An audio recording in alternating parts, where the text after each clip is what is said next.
One hidden village, completely cut off from the modern world, where people had never even seen helicopters before, and two twin children, whose birth was destined to change the entire world forever. The story begins on a terrifying stormy night. Lightning keeps flashing across the sky. Heavy rain covers the entire village, and inside a small house, a woman screams in pain. She was giving birth. An old village woman tells everyone to stay outside because the situation had become very dangerous. After a few moments, the cry of a baby echoes through the house. Everyone thinks the child has finally been born. But suddenly the old woman's expression changes completely. She looks terrified and says, "There's still another child left." A few moments later, the second baby is born. But the strange thing was, the first child was born during the night, while the second was born after sunrise. The villagers see this as a mysterious omen. They begin whispering to each other. These children are not normal. They were born for a reason. The story then moves several years into the future. Now we see a boy named Yuru. He was hunting in the mountains. A bow rested in his hands, and his aim was so perfect that he could easily shoot a bird flying from far away. His friend Danji was with him. Danji laughs and says, "You always wander around these mountains alone? Don't you ever get scared?" Yuru smiles and replies, "As long as right and left are protecting us, there's nothing to fear." Suddenly both of them look toward the sky. Far away, strange flying objects could be seen releasing smoke into the air. Danji nervously whispers, "Dragon gas." Since they had never seen helicopters before, they believed they were dragons. Yuru keeps staring at them for several seconds. For some reason, he starts feeling uneasy. The two boys then return to the village. The village looked ancient and mysterious, almost like it existed outside the modern world. There were no cars, no electricity, nothing modern at all. Everyone still lived the old traditional way. The villagers smile the moment they see Yuru because he was loved by everyone. An old man tells him, "You're just as brave as your father once was." But Yuru simply smiles quietly. He barely remembered anything about his parents. After that, Yuru goes to meet his sister Asa. But the moment he enters the room, he sees Asa locked inside a wooden cage. Yet strangely, Asa wasn't afraid at all. She smiles warmly and says, "You're late again." Yuru laughs and hands her some food. The two siblings quietly sit together and talk. Asa asks him, "Is the outside world really that big?" Yuru smiles and answers, "I don't know, but if I ever get the chance, I'll show it to you myself." It was a very emotional moment because it was obvious how much the twins cared about each other. But at the same time, the old village woman watches them from a distance. Worry could clearly be seen on her face. It felt as if she already knew something terrible was coming. A little later, a man named Tadera arrives at the village. He often brought supplies from the outside world, which made the villagers nervous around him. His clothes looked completely different from everyone else's. Danji excitedly asks him, "What is the outside world like?" Tadera smokes quietly before replying, "So big that you can't even imagine it." But Yuru had no interest in leaving the village. He calmly says, "I like this place the way it is." Tadera looks at him and slightly smiles, almost as if he knew something that Yuru didn't. Suddenly, the entire sky begins shaking with loud sounds. This time, the dragon gas were much closer than before. The villagers immediately panic. Children start crying. Everyone looks toward the sky in fear. And then Somewhere far away, a magical barrier suddenly shatters. Moments later, multiple helicopters appear directly above the village. The peaceful village instantly turns into chaos. Armed soldiers begin descending from the helicopters. Without warning, they start firing at the villagers. Bang, bang, bang. People scream and run in every direction. Within seconds, the once peaceful village becomes a battlefield. Yuru stands there completely shocked. He couldn't even understand what was happening. Suddenly, Danji's mother screams, "They're here for Yuru! Run!" Yuru and Danji immediately rush toward a secret path. Meanwhile, a blonde girl wearing a red hoodie slowly steps out from one of the helicopters. A creepy smile covers her face. She doesn't even look human. She casually walks through the terrified villagers and quietly says one word: "Gobble." Suddenly, a giant demon appears behind her. Its massive mouth begins devouring people alive. The village quickly becomes covered in blood. Everyone screams in terror. But the blonde girl only laughs. A little girl trembling in fear asks, Are you a monster?" The blonde girl stares at her for several seconds, then smiles and says, "I don't eat children." Meanwhile, Tadera fights against the soldiers. He carries both a gun and a machete. One by one, he takes down multiple enemies alone. Finally, Yuru reaches Asa. But the moment he arrives, the ground beneath him feels like it disappears. A mysterious woman stands before him. And inside the cage, Asa lies covered in blood. Yuru freezes in shock. Then the mysterious woman smiles and says, "Why are you so scared? I am the real Asa." Filled with rage, Yuru immediately fires an arrow at her. But the woman destroys the entire wall with a powerful blast. Now Yuru is completely confused. He no longer knows what the truth is. At that moment, the dying old woman whispers to him, "Run away now." But Yuru wanted answers.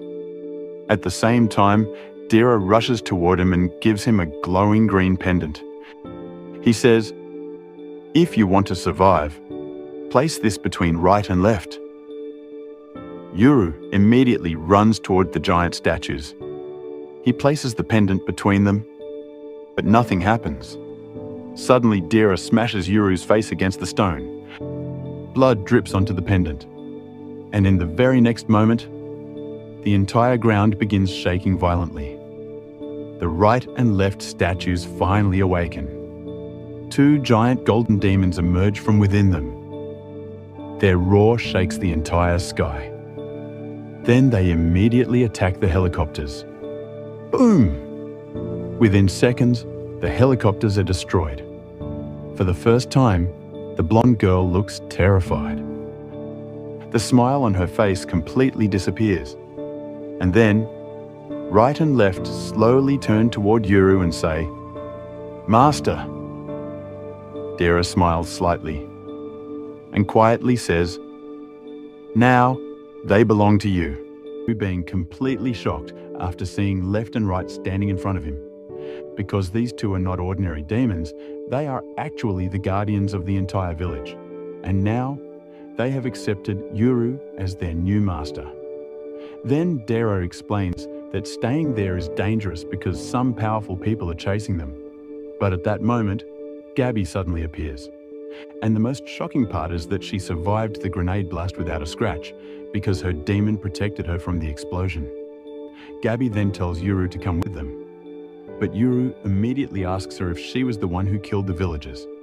And without any fear, Gabby simply says yes.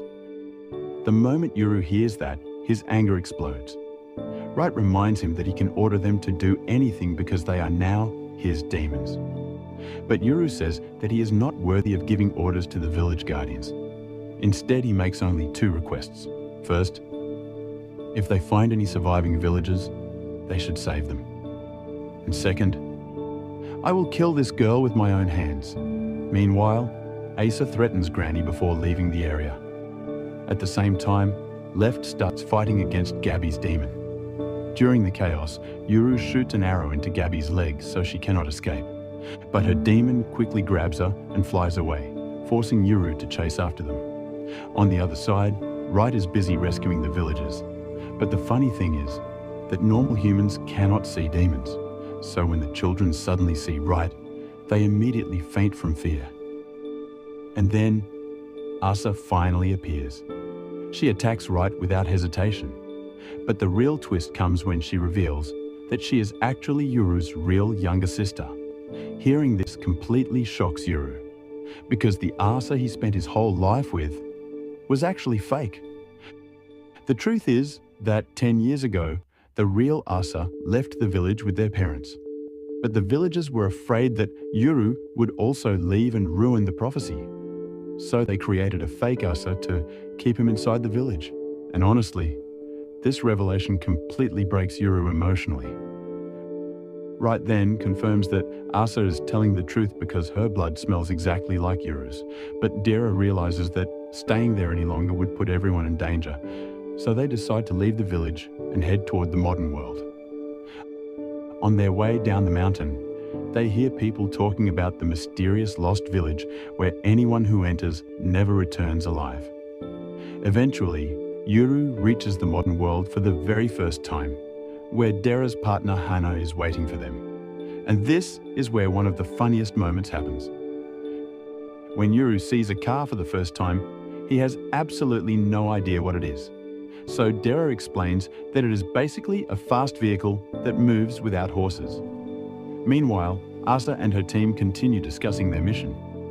During their conversation, Gabby praises Yuru's archery skills and admits that he is extremely dangerous.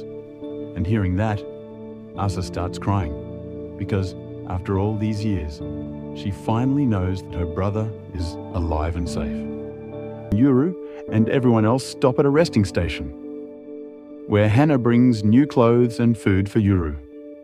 Yuru says softly in surprise, "These clothes are so different," because Yuru had never seen such clothes in his entire life. And when such tasty packed food comes in front of him, he gets even more shocked. Yuru says happily with innocence, "Has this food been sent by the gods?" He didn't even know how to open the packet. Therefore, Hana helps him. And as soon as Yuru takes the first bite, a different kind of shine appears in his eyes. He starts eating food at such a high speed that Hana starts calling Dera his granny. But just then, Yuru says softly with sadness, "I wish Asa could also eat all this." On the other side, Right and Left are getting excited seeing every single thing of the modern world, because they hadn't seen the world outside the village for 400 years. Then Dera and Hana go inside to talk, where Hana asks what exactly Dera is going to do with Yuru now. And then Dera says something that completely blows Hana's mind. Dera says with playful confidence, "Let's get married." And brother, hearing this, Hana completely loses her temper at him. Hana screams angrily, "Have you gone mad?" But Dera explains that he is not talking about a real marriage. Rather, they will live as a family so that no one suspects them. And then Dera starts making up a fake family story. Dera explains in a serious tone, "Yuru will be the son of my first wife.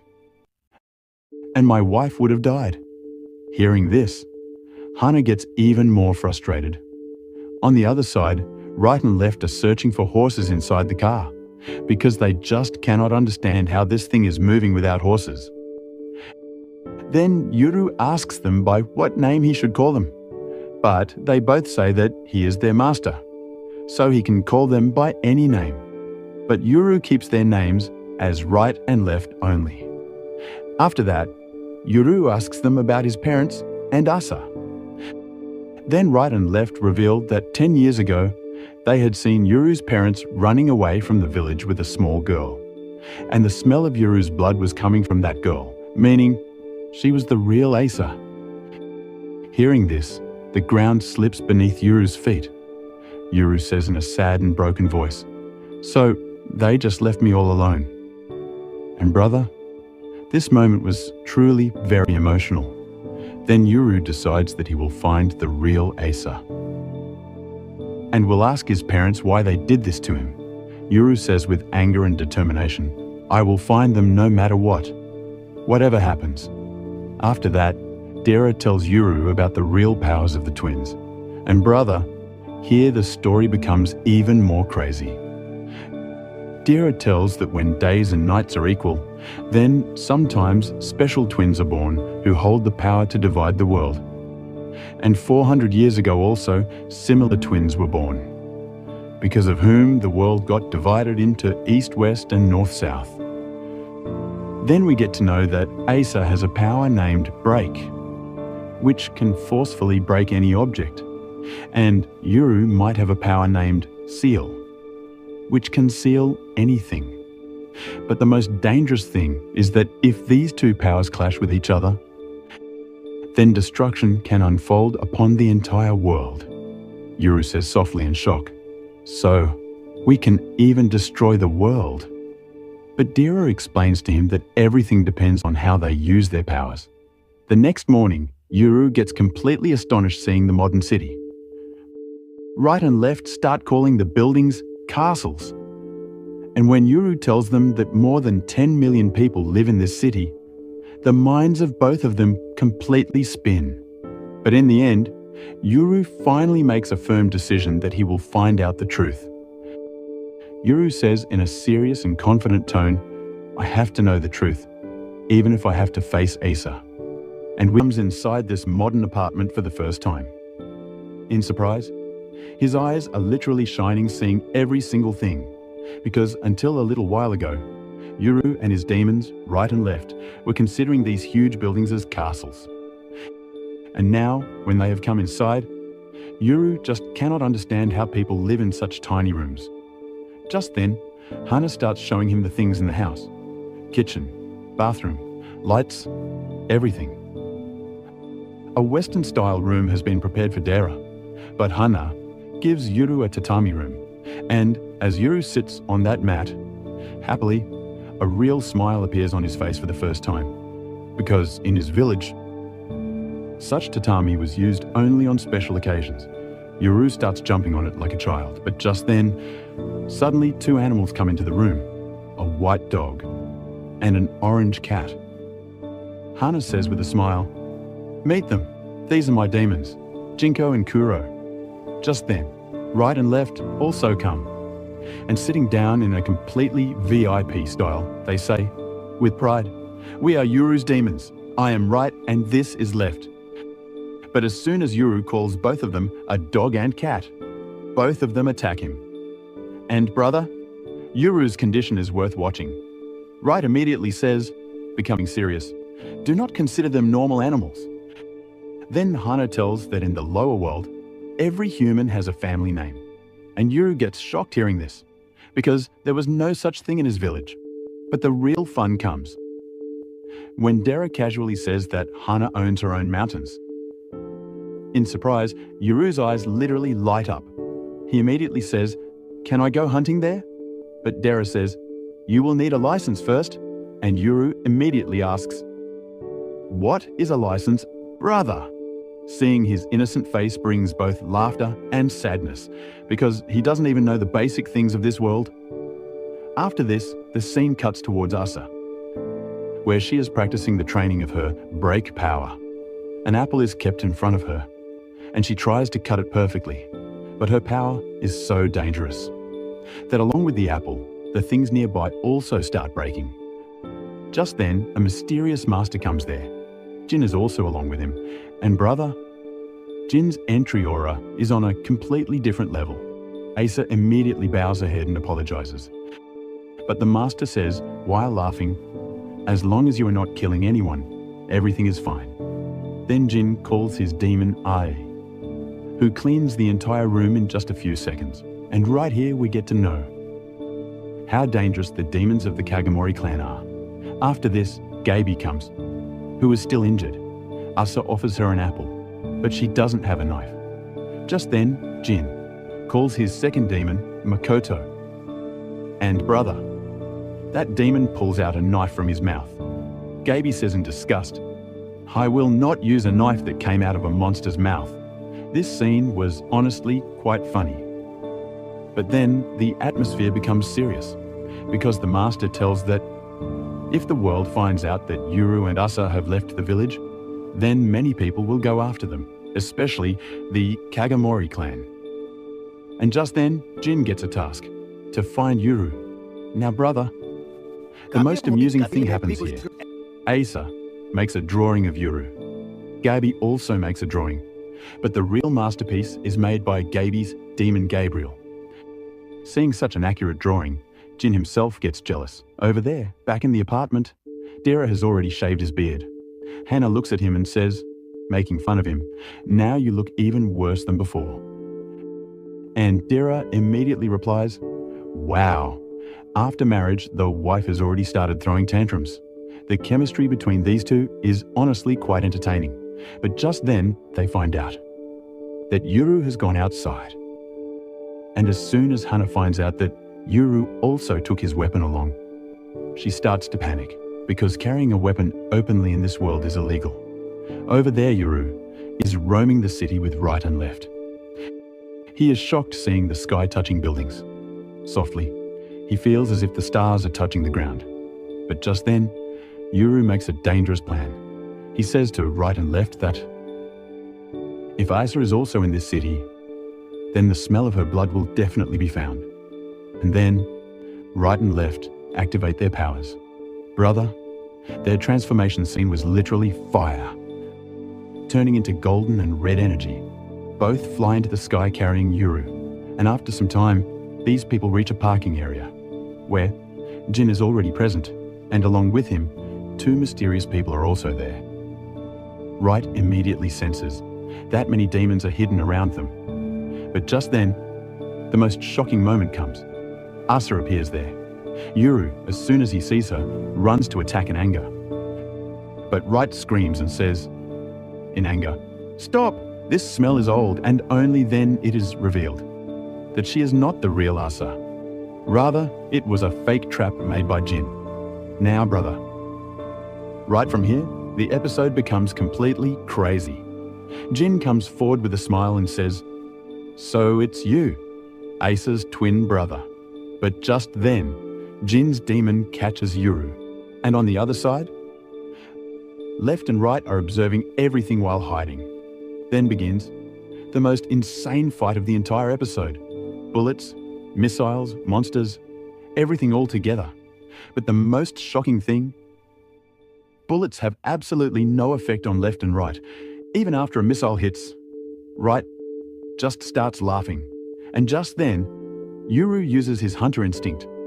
In the complete darkness, he silently reaches behind Jin and places a knife on his neck. Brother, that moment literally gave goosebumps. Then Jin finally tells the truth, softly and becoming serious. "I did not attack your village, but I did get the attack done."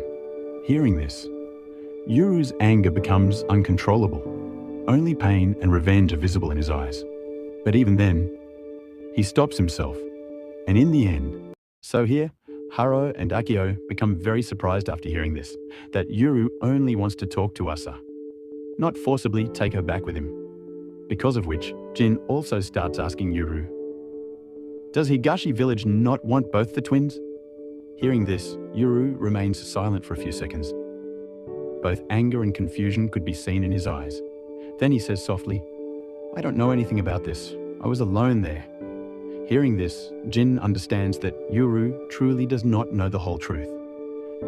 Just then, Jin says in a calm voice, "If you want to meet Asa, then you will have to come with us to the Kagemori Manor, because Asa is waiting for you right there." As soon as he hears this, Yuru immediately speaks up in anger. "Do you think I am crazy? No human would walk straight into a bear's cave." Hearing this, Haro laughs lightly. But just then, Left glares at him with such a dangerous look that his laughter disappears instantly. Yuru then looks towards Jin and says, "If Asa is really there, then call her here." Just then, Jin, holding the blood flowing from his neck, says softly, At least give me a chance to stop the bleeding. Otherwise, I will really die. Yuru, looking into his eyes without any fear, speaks. While attacking, I took care that you don't die. Hearing this, even Harrow and his demons get scared, because Yuru said this thing in a completely normal way, as if sparing someone's life was a very small thing for him. Just then, Jin, smiling lightly, says, "And if you really wanted to kill me, I would have died in the very first attack." Hearing this, the entire atmosphere becomes silent for a few seconds. And now, Harrow begins to realize how dangerous the mountain people truly are. Over there, Right, slowly walking around, starts noticing the other demons. Then he looks towards Harrow and says, "So that turtle is yours?" And then looking towards Akio, "And the other two demons are yours?" Akio nods his head and says yes. After which, Left immediately asks, "Then why didn't you use them in the fight?" Then Akio explains that those demons are so big that they cannot even fit inside this parking area. And just then, the entire parking lot starts shaking slightly. Inside the darkness, two giant eyes are seen glowing. Looking at them, even Right becomes silent for the first time. Yuru whispers softly, "Such big demons?" Just then, Jin says, "Understand now, if we wanted to kill you, we would have done it by now." Hearing this, Yuru understands that even if he tries to run away from here, it will not be easy for Right and Left to fight all those demons. Because of which, finally, Yuru becomes ready to go with them. Hearing this, Jin takes a sigh of relief and says, "Don't worry, we will keep you like a guest." But Yuru immediately speaks up. "Then let's go quickly. I have to meet Asa." Just then, Jin asks to clean all the things there first.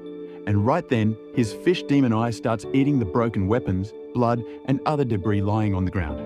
Seeing this, Yuru becomes completely confused. "What is it doing?" Just then, Harrow explains, "They are scavenger demons. They do the cleaning." Then Makoto takes out a lot of weapons from his mouth. Guns, swords, missile launchers, even grenades. Yuru's eyes light up. "This is amazing." Just then, Harrow says proudly, "Makoto can produce anything according to his will." Right speaks softly into Yuru's ear, "I don't like this demon." Just then, Harrow's rabbit demon starts smiling, looking towards Right, and Right gets annoyed instantly. Then he asks Yuru, "Are you good at killing rabbits?" Yuru replies immediately, "Yes, their soup is very tasty." As soon as they hear this, both Harrow and his rabbit get scared, and even Akio asks in shock, "Can demons also be eaten?" Then suddenly security arrives there, because of which Harrow, immediately acting normal, says that the lights went out due to a short circuit. The security guy leaves from there without understanding anything. Over on the other side, Asa is sitting in her room. Just then, Jin's message arrives on her phone. "Your brother is found." Reading this, Asa jumps with joy. Yuru is alive. She wakes Gabby up so loudly that Gabby screams in fear. Are we under attack? But when Asa tells her that Yuru is coming there, Gabby cannot believe that Jin did such a difficult task so quickly. Then Gabby looks at Asa and speaks. "You have really started acting like a girl." After this, Jin, sitting in the car, calls the Kagemori clan leader, Gonzo, and says, "The Higashi twins' matter is over. Yuru is coming with us." A silence of a few seconds spreads on the other side of the phone. Then Gonzo says, while laughing, "You did an amazing job." Just then, Jin asks, "But where are you?" And hearing the next answer, even Harrow gets shocked. "I'm currently in a hot spring." Jin's face becomes completely dead. "What?" Gonzo answers casually, "I thought I would relax after work." After this, everyone arrives at the Kagemori residence. And brother, as soon as Yuru sees that place, his eyes widen completely, because that place did not look like a house. Instead, it was looking like a massive fortress. High walls all around, thousands of lights, and a very heavy smell of demons in the air. Right says softly, "There are a lot of demons here," but Jin tells that the real area is still ahead. And as soon as those people step inside the barrier, the faces of both Left and Right change, because they feel the presence of so many demons together. that they are not even able to count them. Over there, Gabby's demon tells her that Yuru has arrived there. Hearing this, Asa comes running out happily, and as soon as her eyes fall on Yuru, tears come into her eyes. "Brother!" She runs straight towards him. But Yuru steps back immediately. "Stop!" Asa stops right there. Then she asks innocently, "Can I hug you?"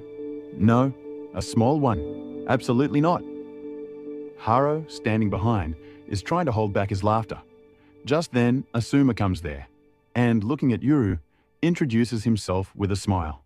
But Jin immediately speaks in a cold voice. "Yuru is our guest." The meaning was clear. Stay away.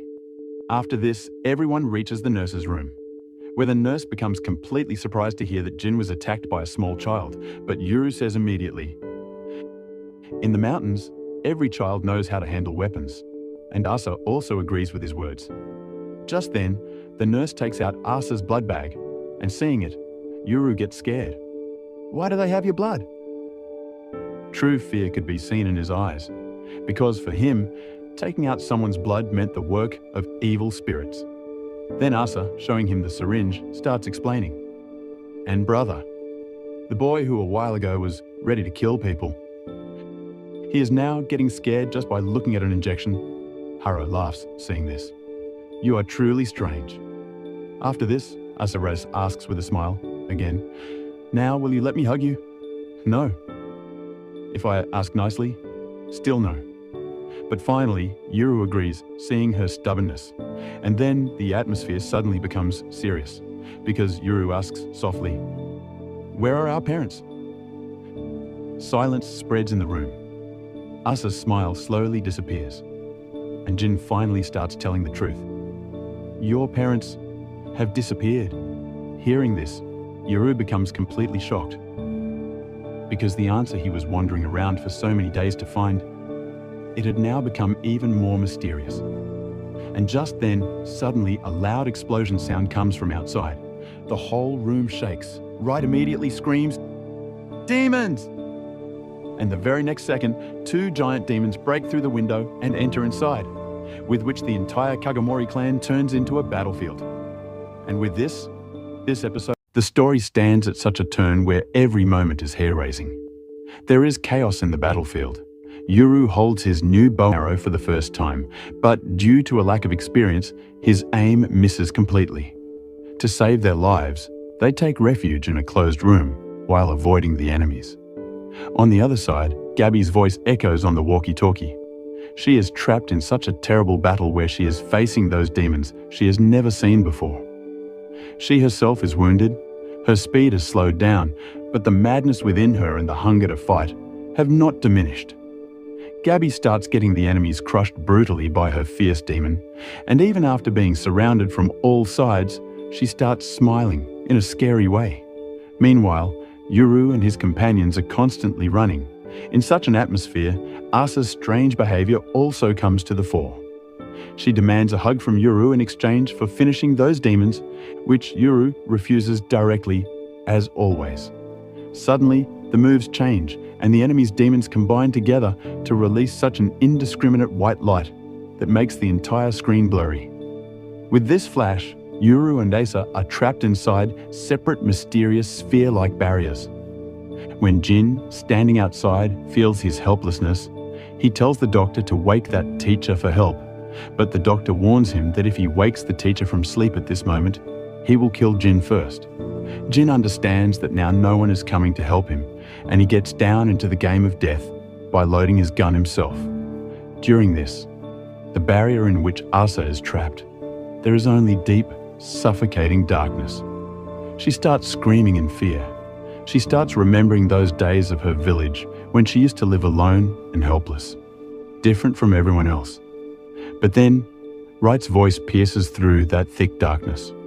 Wright finds her by her scent and keeps his hand on her head and says that there is no need to fear. "I am with you." Right here, the biggest and most shocking secret of the story comes to the fore. Wright reveals that right and left are not any ordinary demons, but they are natural enemies of the powers of break and seal, whom their father had created so that this unlimited power never gets out of control. Its direct and scary meaning was that when Yuru attains the real power of his seal, then Left will become his biggest enemy. On the other hand, inside his barrier, Yuru has lost his physical balance due to this white light, but his courage has not broken. He uses this time of imprisonment to master his new bow and arrow. He aims and the arrow hits Left directly. Yuru gets panicked, but the stone-made Left consoles him that he can shoot as many arrows at her as he wants. When Left asks him if he is not worried about his sister, Yuru smiles and says that Asa has the power of break. It is impossible to keep her trapped in this trivial barrier. And this belief of Yuru proves to be absolutely true. With a loud explosion, Asa blows the barrier to pieces and comes out. But she doesn't just come out, but by the power of her strength, she breaks the old contract of the enemy's demons forever. Throwing the blood sample received from the doctor on those demons, Asa becomes their new master in an instant. Those fierce demons start wagging their tails like pets in front of Asa, and on Asa's order, they safely spit out Yuru and Left from their mouths. When the enemy's master sees that his entire game has turned around, he tries to run away by tucking his tail, but this time Yuru's aim does not miss. Yuru's unerring arrow pierces the enemy's shoulder directly. The view after this is nothing less than a bloody spectacle. Jin causes devastation inside the mansion. His huge fish-like demon is swallowing enemies alive, while he is causing explosions with grenades on the attackers hidden in the basement. Akio enters with his giant eye-like demon and brutally crushes the fleeing enemies with an iron rod. When everything is calm, Yuru and Gabi come face to face once again. The anger of the attack on the village is still burning like fire within Yuru, and both are ready to kill each other, whom Asa barely manages to calm down. To extract the truth from the captured enemies, Haruo puts the weight of his heavy tortoise demon on the enemy's chest. Crying in pain, that person admits that they are all just mercenaries who don't even know each other, and Akio has already sent the jacket-wearing person who gave them the order to the afterlife. When Asa asks the name of those new demons, it is found that their previous owner never gave them any name because he did not respect them. Hearing this, Gabi's blood starts boiling, and she traps half the head of that person between the scary teeth of her demon and makes him feel death. Asa asks those demons to become small and they turn into cute small forms. But after this entire bloody war and victory, the biggest suspense of the story comes to the fore in the final moments. When Yuru looks towards Asa's face, his eyes go to the patch on Asa's eye. He asks her what happened to her eye. A silence spreads in the entire atmosphere. The background music stops, and Asa says such a truth in a cold tone that can move the ground beneath one's feet. Asa says that I will not lie to you, brother. The truth is that I have died once before, and those who killed me were none other than the killers of this Higashi village. Buying moments for Yuru, where he first saw death with his own eyes. His father taught him a lesson that in this world, there is only a thin line of fear between the hunter and the hunted. Yuru's trembling body and his father's cold voice, that as long as you are alive, you will have to face fear, still sends shivers down Yuru's spine. He remembers that horrific moment when he plunged his sword into the attacker and his father finished him off. After that attack, Yuru's father told him to stay calm in the forest. He taught him that fear can kill you, so stay calm and analyze the situation. For hunters like us, risking our lives in front of beasts is a common thing. Yuru and his father decided not to tell anyone in the village about this attack.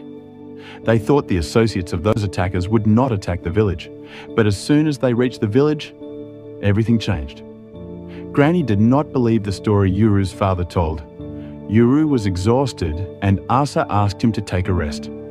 In reality, Yuru's father had told the truth to Yuru's mother, which terrified her completely. A few days later, his parents disappeared from the village. Yuru felt abandoned, but the reality was something else entirely. The girl he thought was Asa was actually an imposter.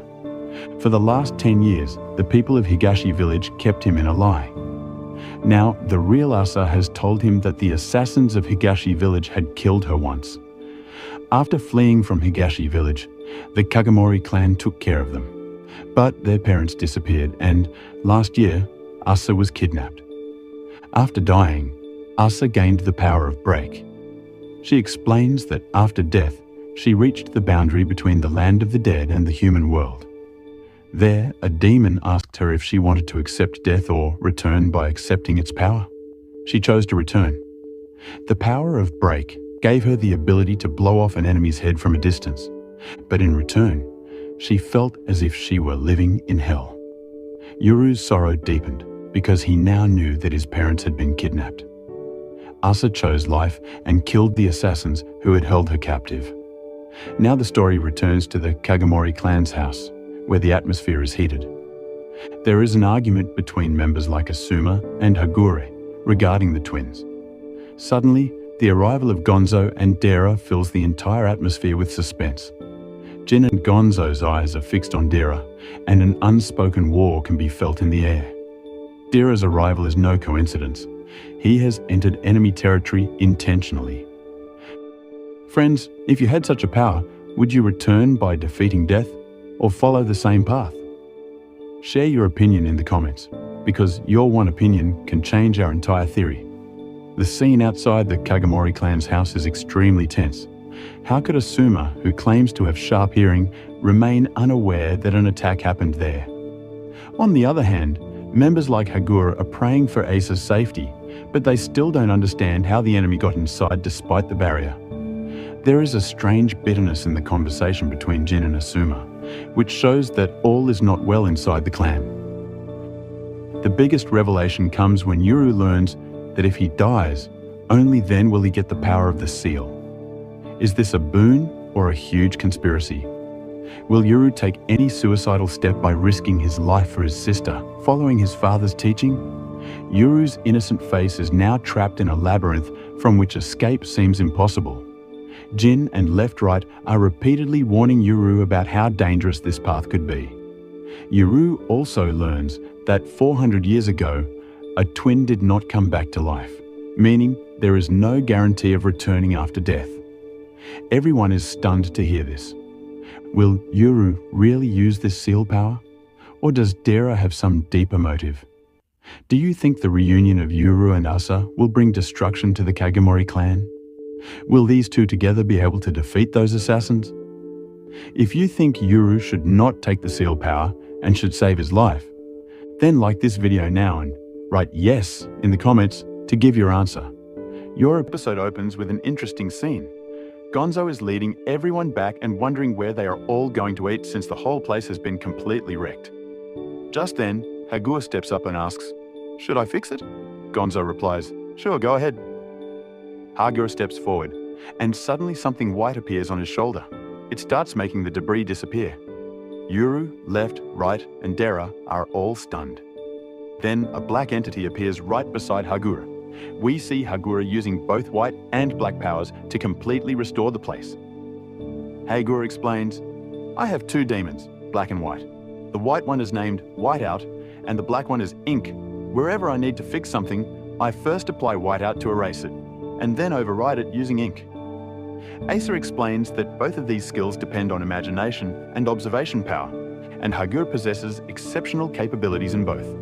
Hagure introduces himself saying, "My name is Hikaru Kagemori, and I'm a mangaka." Yuru wonders, "What is a mangaka?" Dera suddenly realizes, "Oh, now I remember. I saw your name credited in an original anime movie." Hikaru clarifies, "Hagure is just my pen name. My real name is Hikaru Kagemori. I use a pen name because of my family's internal issues." He then reveals that the three of them are brothers. Hikaru is the eldest, Asuma is the middle brother, and Jin is the youngest. Yuru is shocked. Jin is the youngest? Hikaru explains that all three of them have different mothers, which is why they look so different. Asuma adds, "Hikaru is going to be the next head of the clan. If you stay on good terms with him, it'll give you great influence." Hikaru gets annoyed and says, "I just want to live a peaceful life and draw manga." Dera asks Gonzo, "Do crazy creators always write the best stories?" Gonzo replies, "That's not necessarily true." Dera then asks Hikaru, "Is the stuff you created safe?" Hikaru replies, "Completely safe. The coloring will blend in with the surroundings shortly. Inside, Hikaru notices a mistake he made on a pillar. The edges were supposed to be smooth, but he made them too sharp. He messed up the texture of the floor as well. Frustrated, he says, "I'm going to fix this right now." Breakfast preparations begin. Gonzo says, "Sit wherever you like and enjoy the food." Two small demons carry cushions over, while others serve the meal. Left and right state, "We don't need cushions, we aren't human." Gonzo tells them, "You are our guests, everyone will be treated equally here." Everyone sits down to eat. Jin asks Dira, "How did you know Yuru was here?" Dira replies, "That's a secret." Jin continues, "Last night, this mansion was attacked by several demons. Was that done by the people of Higashi village?" Dira responds, "How should I know? Why are you asking me?" Meanwhile, Hikaru enjoys seeing everyone having a good time over breakfast. Dira adds, "Why would I attack the Kagemoris clan headquarters?" Jin presses on, "The timing was too perfect. The moment Yuru entered, the attack happened." Yuru is busy eating happily, while Asa looks at him admiringly, thinking how cute her brother looks while eating. Jin mentions, "I've heard that members of your clan can slip through barriers." Dira replies, "I have no idea how." Dira then asks Asa, "Are the Kagemoris treating you well?" Asa answers, "Yes, they raised me with care and looked after me. This mansion was safe and assassins never attacked here. Until last night." Gabby mentions, "If Asa steps outside this mansion, enemies will surround her immediately." The doctor adds that she doesn't want Asa going outside either. However, whenever medical supplies run out, Asa has to make regular visits to the general hospital, where security is much lower. Asa shares, "Agents from Higashi village targeted me when I was at the hospital." Dira asks, "Do you have an illness?" Asa replies, "I have a gastric ulcer. Due to extreme stress from constantly being targeted by Higashi village's agents, a hole formed in my stomach." Dira says, "Don't blame me, I never gave those orders." He then apologizes, wondering aloud why Higashi village's extremists act this way. Dira asks, "How did your family use hospital services anyway? You'd need an insurance card. And what about Yuru? How are we going to register him?" Asa says, "I don't have registration, but my mother was originally from here, so I wanted to register through her. But she's missing, along with my father ever since they were attacked." Asa stares at Dira. Dira looks at Yuru and asks, "Your parents are missing?"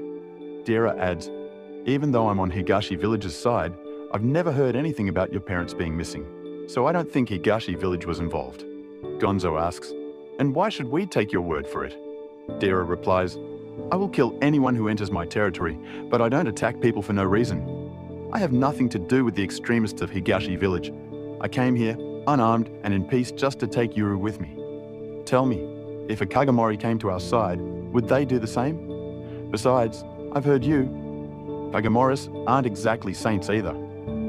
He then questions, "What does the Kagemori clan and its head actually want to do with our twins?" Gonzo explains, "Whenever evil or calamity spreads, twins are born, and the world falls into chaos. We are probably better off living without break and seal. Since things have settled down, it's best that Yuru and Asa remain the final pair of twins. Higashi village keeps producing them, and that must stop. It's an outdated village with toxic values trying to conquer the world. Times have changed.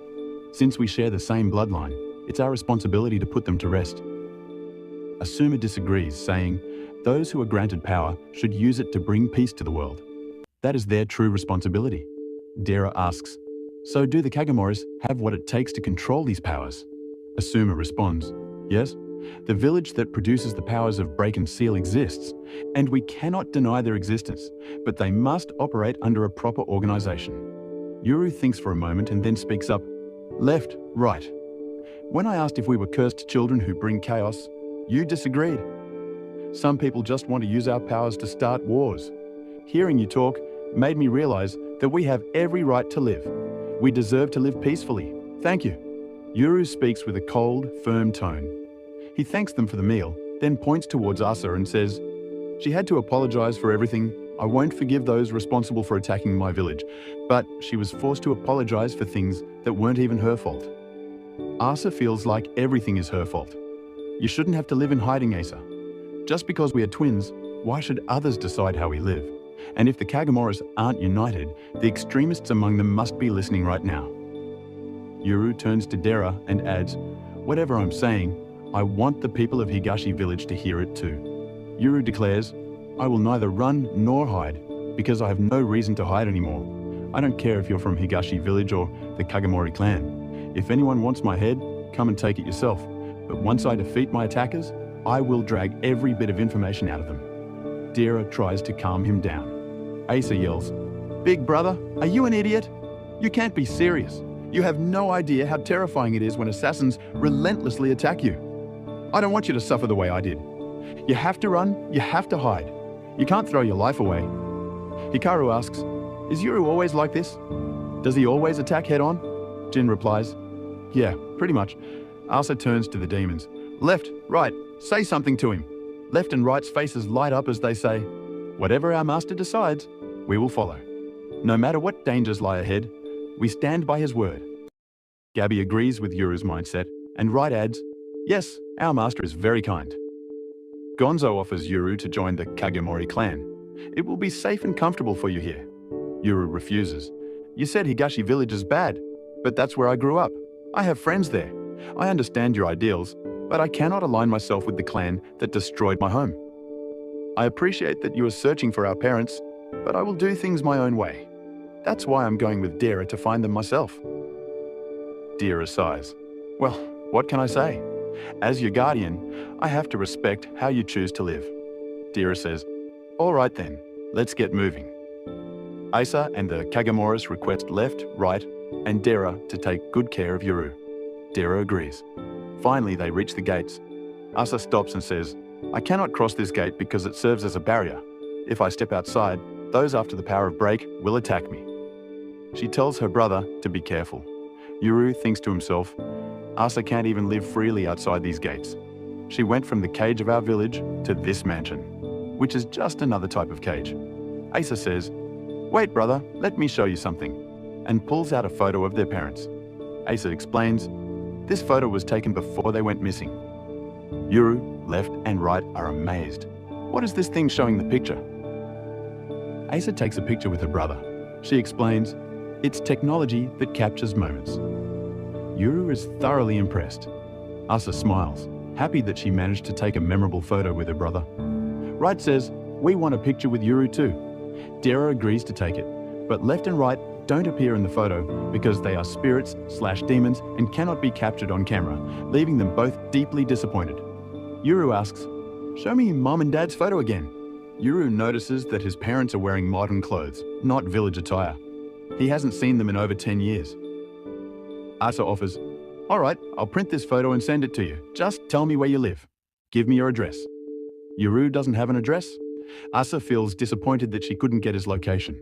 Tadera declines to give an address either, saying, "I can't give you our address since you work with the Kagemoris." Jin intervenes. "We will inform Yuru if our research turns up anything about your parents.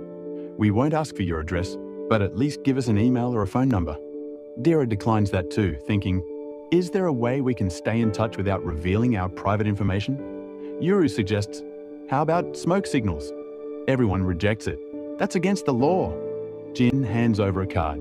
"If you ever need to get in touch, you can come here." It's a VIP card for a girls' bar. Jin explains, "It's a business run by the Kagemori clan. Mentioning my name will get you help." Tadera accepts it. After exchanging quick thanks, they prepare to leave. Asa tells Yuru, "Mom and Dad were heartbroken that they couldn't bring you with them. Grandma got in the way, so they had no choice but to flee down the mountain with just me. But they wanted to bring you along. They didn't abandon you on purpose." Yuru gets emotional. "I see. Hearing that brings me peace. Coming here was worth it after all." Overwhelmed by emotion, Asa crosses the barrier and hugs her brother. "Take care of yourself, big brother." She then steps back inside the barrier, and the heavy doors slowly close.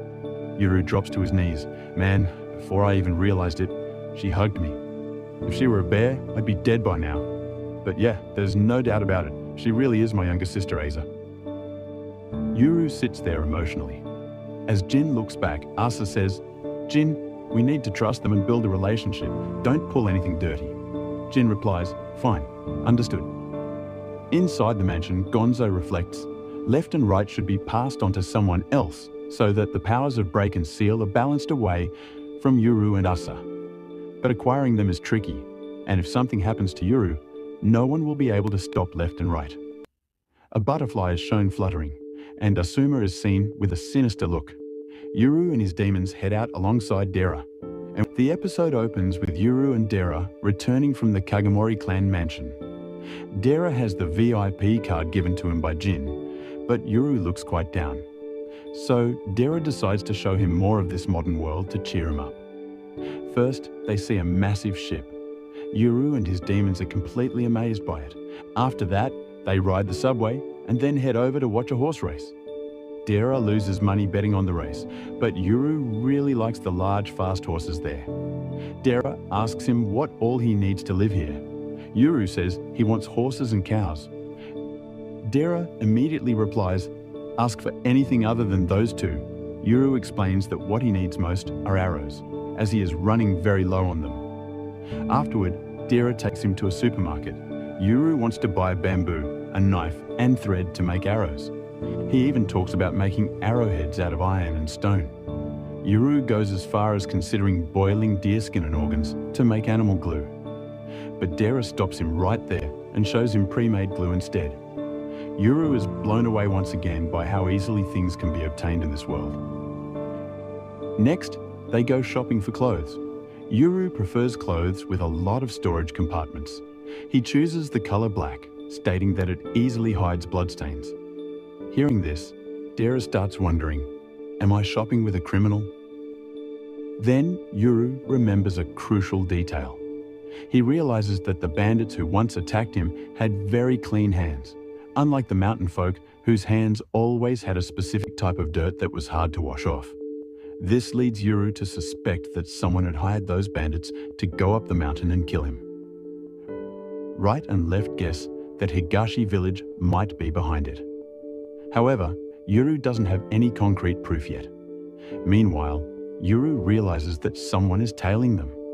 Dera is also already aware that 3 people are following them. Dera tells him to ignore them for now because he has a plan in mind. Over at the Kagemoris mansion, Asa is looking at the picture taken with her brother Yuru. But as soon as she notices Dera in the photo, she edits it to crop him out completely. When Jin asks her about the photo, Asa flatly denies having any such picture. At the same time, Gonzo is interrogating the attackers who invaded the mansion. Under questioning, Makoto and Kaichi revealed that they were hired by a man named Akashima. However, their story contains several contradictions, especially when they claim they entered the mansion through a west gate, which doesn't even exist. Realizing this, the Kagemoris clan understands that there is a much bigger mystery hidden behind this entire attack. Just then, Fuyuki uses his demon, Blacklist, to extract all the information from Makoto and Kaichi. Upon touching a demon, Blacklist can extract information about its former master. This reveals that Makoto and Kaichi are not the real masterminds. Instead of punishing them, Gonzo offers them a chance to work for the Kagemoris clan. On the other side, Yuru and Dera arrive at an old house where Dera has hidden several weapons. Yuru selects a weapon for himself, while Dera readies his gun. Now, they confront the 3 stalkers. Dera knocks the gun out of one man's hand, while right and left capture the rest. However, one of the men tries to escape and suddenly gets trapped in a mysterious mist. Yuru informs him that this is the Tadera clan's lost house, a place existing right between this world and the other side. Many people have gotten trapped here before and were never able to return. Yuru points toward an old skeleton, explaining that he too was a Kagemoris agent who once got trapped here while chasing them. Suddenly, right and left sense the presence of some powerful demons. The next instant, a brutal attack occurs. One man's head vanishes and a giant hand appears. Then, another powerful demon comes into view. Right and left recognize these demons immediately. Their entire demeanor shifts instantly. Left tells Yuru and Dera to stand back, because this is no longer just a fight against an unknown enemy. It is a battle against their old rivals. And on this massive cliffhanger, the episode comes to an end.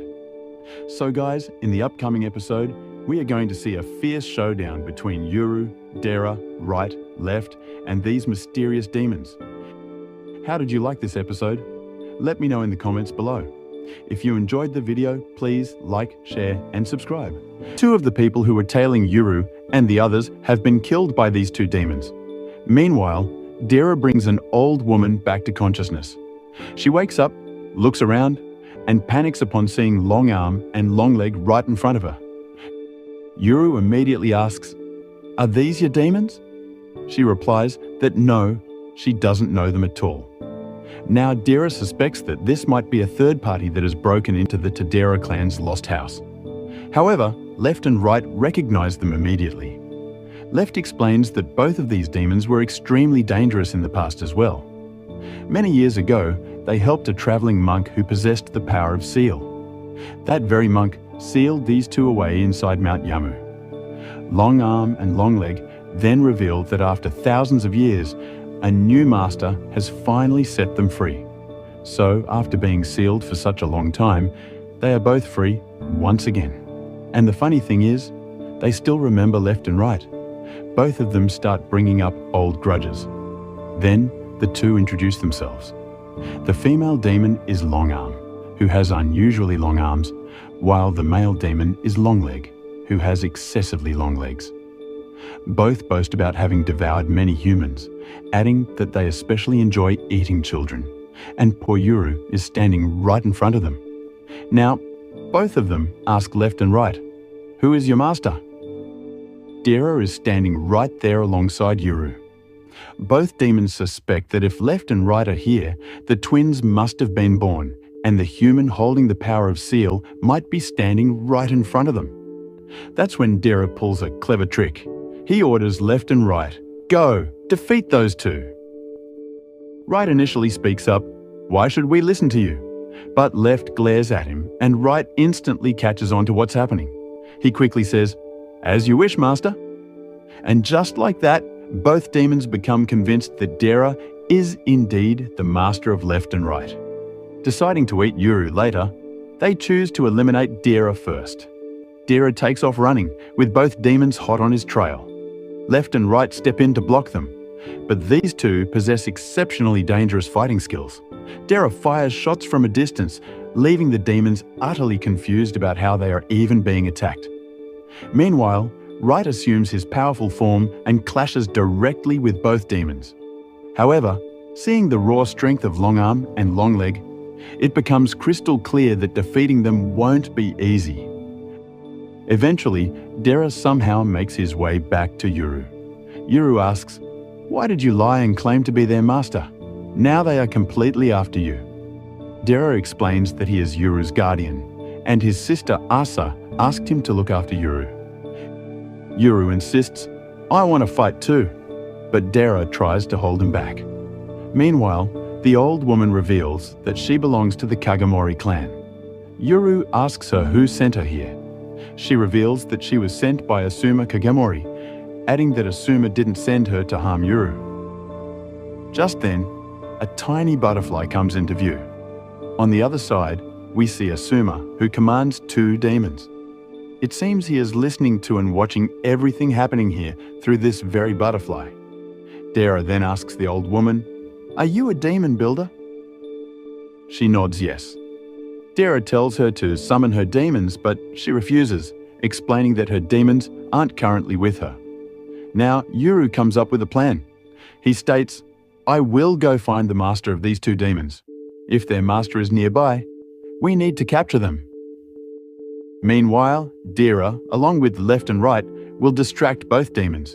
And with that, the plan goes into action. Dera stumbles upon an armory where he finds a modern sniper rifle.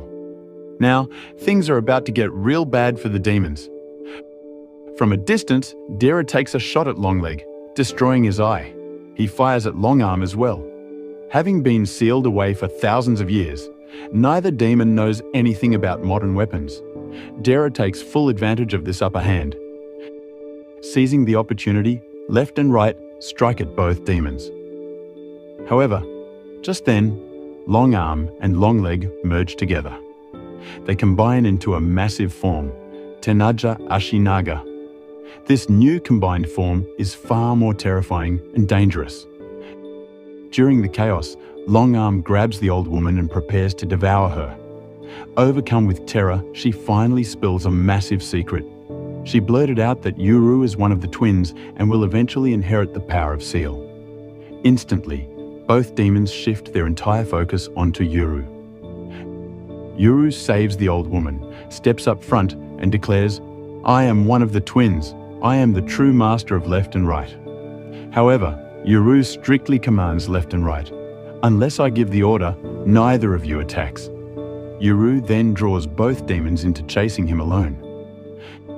Since Longleg's eyes are damaged, he relies entirely on Longarm.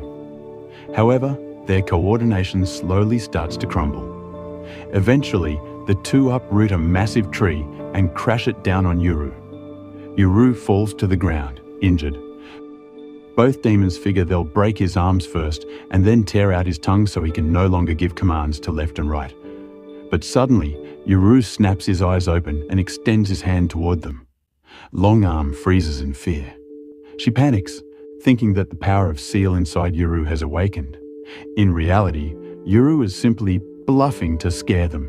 The moment their focus breaks, Yuru shouts the command, "Left, right, move!" Instantly, left and right launch a devastating attack in their powerful forms. Longarm gets blasted into the water. Meanwhile, Longleg, unable to see due to his damaged eyes, is completely blind to his surroundings. Catching the perfect opening, Right strikes at Longleg's neck, while Dera finishes him off with his sniper rifle. In the very next moment, both demons dissolve into smoke, leaving behind only their relics. The fight comes to an end. Yuru realizes that he managed to defeat them both without even tapping into his power of Seal. However, he remarks, "I didn't defeat them with raw power. I just found the right strategy against them." During this time, Left notices that same tiny butterfly. She catches it, revealing that this butterfly is actually a small piece of Asuma's demon, meaning it wasn't humans tailing them after all. In truth, Asuma was tracking their every move through this butterfly. And most importantly, Yuru now realizes just how terrifying the power of Seal truly is. Because even thousands of years old, exceptionally powerful demons tremble at the mere mention of that name. The episode begins with Asuma standing beside him is a white demon who introduces herself as Asagiri. Asagiri tells Asuma that they have finally discovered the location of the Tadera Clan's hideout, and the bodies of the missing people can also be recovered from there.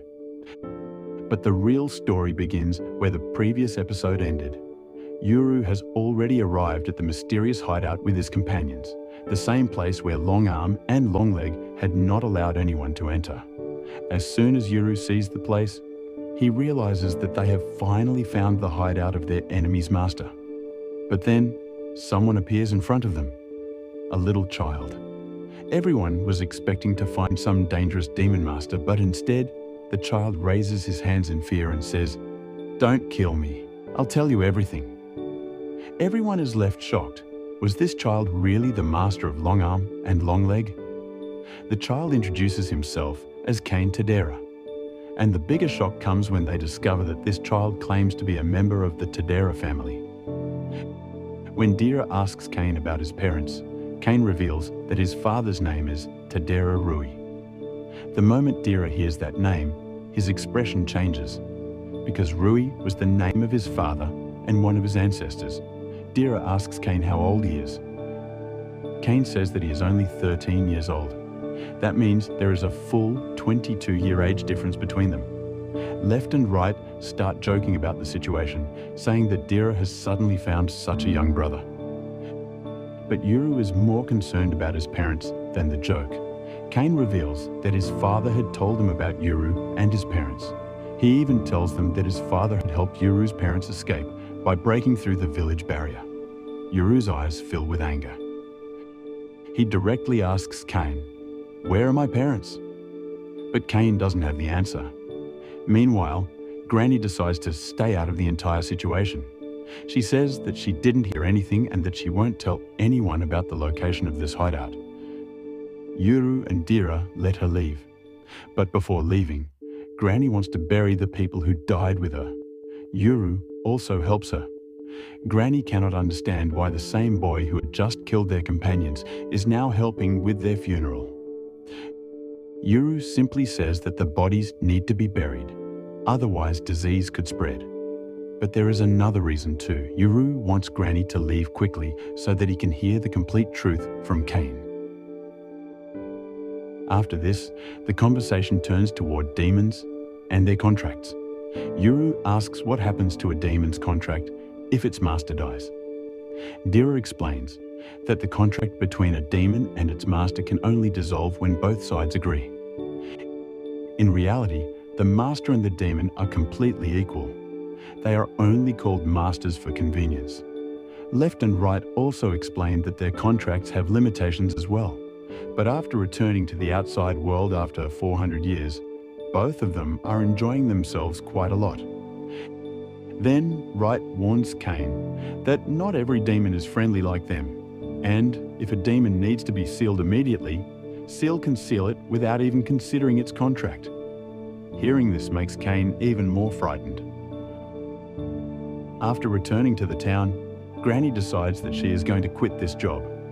Meanwhile, Dira and Yuru hear the complete story from Cain. Cain explains that even he doesn't know where his father is. After his mother died, he was left completely alone. To find his father and become strong enough to survive on his own, he tried to obtain demon powers. He found Long Arm and Long Leg, but neither of them was under his control, so Cain trapped them inside an abandoned house. Dira now starts understanding the whole picture. Around 10 years ago, when Yuru's parents left the village, Dira's father gave the Tadera Clan the responsibility of managing this entire situation. But after that, Dira's father also suddenly disappeared. And now, the biggest question was, is Cain's father still alive? After this, Dira and Yuru return to Hana. Hana is happy to see Yuru safe and sound, but her concern quickly increases when she sees Cain. Dira explains the entire story to her. At first, Hana thinks that Dira has done something wrong, but slowly she understands that Cain has nowhere else to go. That is why Cain will now stay with them. But then Cain takes out something important, a passbook. He explains that his mother gave it to him and that he can use the money inside it to manage his living expenses. When Hannah checks the passbook, she is completely shocked. There is a huge amount of money in it. And the most shocking thing is, money is still being deposited into this account even now. That means Cain's father might still be alive. Dira immediately asks Cain for a photo of his father, but Cain doesn't have any photo. Still, there is one way left, his father's old contacts and friends. But Cain had already investigated that. Nobody knows where his father went, which means this man has managed to stay hidden from everyone for all these years. At night, Yuru and Cain sleep in the same room. Cain thanks his brother for defeating Long Arm and Long Leg.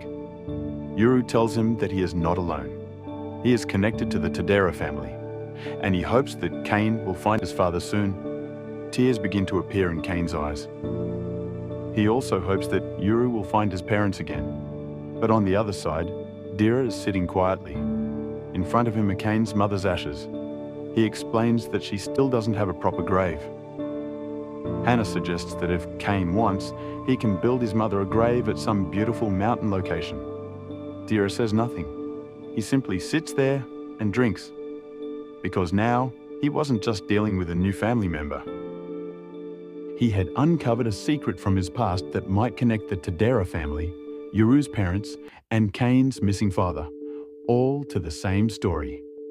And with this mystery, episode 11 comes to an end. So, what did you think about this episode?